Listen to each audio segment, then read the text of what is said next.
Hi, my name is Zoe and I'm a yoga therapist. For the last 10 years, I've been living in lots of places in the world, including Canada's Western Arctic, Singapore, Hong Kong, Vancouver. Yoga has been so transformative for me. When I was living in the Arctic and I was a photojournalist, I had all kinds of pains and stuff going on. And somehow that led to a full-on yoga training, a sabbatical, and then I'm now a yoga nut.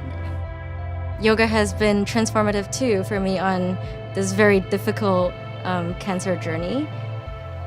I guess nobody wants to receive a phone call that tells them, hey girl, you have cancer, come in on Monday and talk to me. So that was my doctor on a Friday the 13th.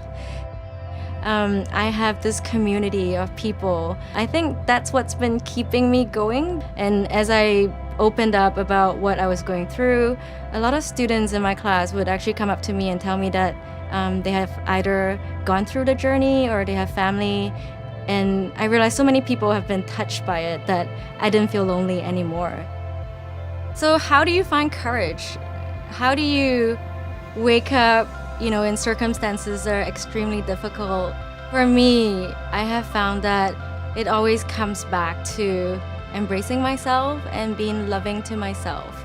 For instance, when I first went through this cancer journey and had my first few rounds of chemotherapy, it was pure hell. Like I was just lying down and nauseous and I just felt like life was over. I'm so young and then becoming quite angry with myself for not being able to function and expecting things of myself.